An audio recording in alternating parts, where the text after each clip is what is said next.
Ladies and gentlemen, I'm here at the Horseshoe Point and I have three very important ladies next to me standing.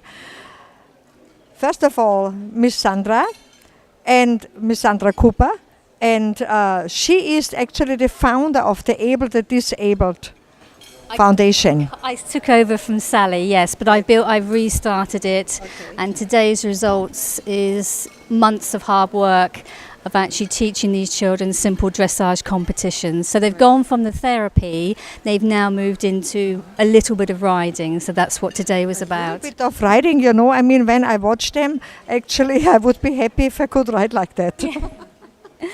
So how many months did you prepare them? How many years are you doing this already? I've been here coming up for 3.5 years, actually working with this. They do about a year to 18 months on therapy, and then some we can wean them off into riding. So for this particular test, I did start in January.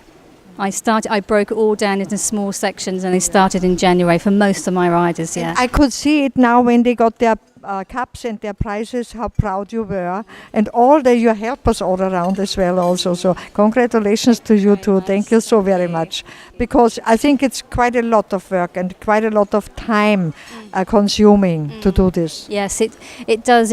You have good days and not such good days, and you try different techniques, particularly on the rising trot. That's very difficult for our riders, but they just need to be given time, and you'll get there. It's just time. Fantastic. Thank you so very much. I'm going to the judge on my left side before. This is Dr. Ellen. I have to read it. Dr. Ellen Ryan. Yes. And you're a doctor of philosophy? Yes, I actually did a PhD in physiological sciences, animal science, but my career since then has been in finance. But horses I've done all my life. They're a love. And judging competitions is a really big hobby of mine now, and I judge a lot of able-bodied, and I was delighted to be asked to come. What's the difference in judging people who are not disabled and these special children?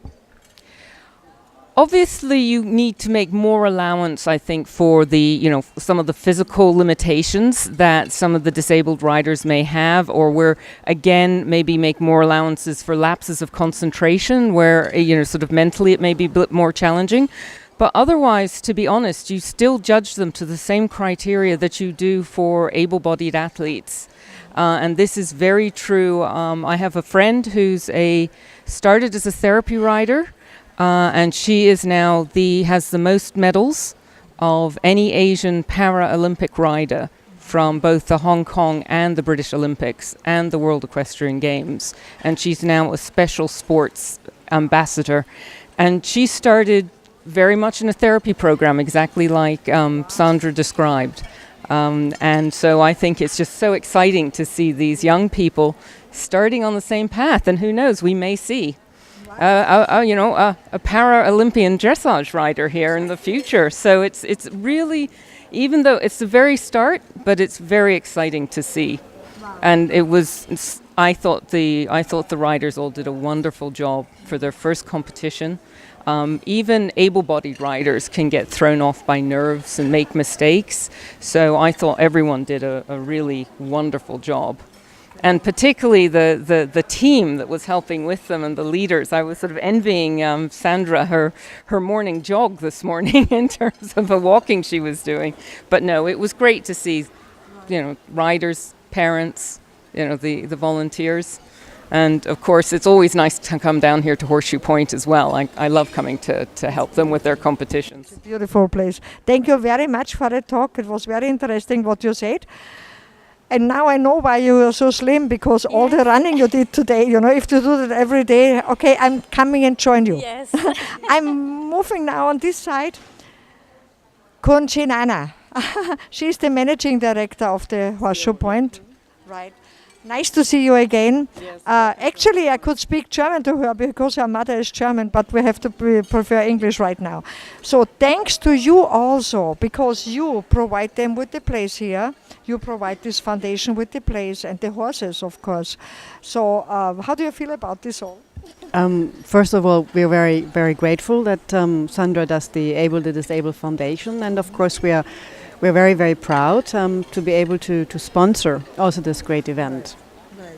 Fantastic. So, like the doctor said, it could be that they are joining a Paralympics one day. Would you go and join them there also? Yes, of course. I mean, I think I myself, I'm so taken by the horse therapy, and it's not only for young students.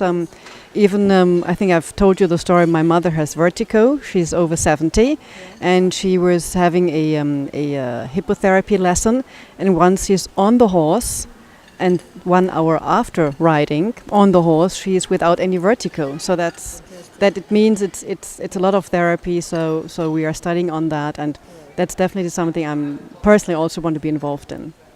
We saw that one little girl here who was quite limp and couldn't walk herself. And I've seen the last time I was here, joined them and made interviews also. I see them, but they're sitting in wheelchairs and almost not able to move, But as soon as they get on a horse, they're sitting straight on this horse. I mean, that's fantastic. Yeah, that is really, really amazing. There is a connection, special connection between the horse movements and your back spine. So you really feel the walking, the muscles, and I think that gives something back to that everybody feels this certain energy. I don't know how to describe it better than that. Thank you so very much. Thank you so very much for your help, and thank you all of you, also all your volunteers who helped here. I have all the names of them, and you did such a great job. And next time, if something happens like this, you call me immediately again. I'll be there. Thank you very much.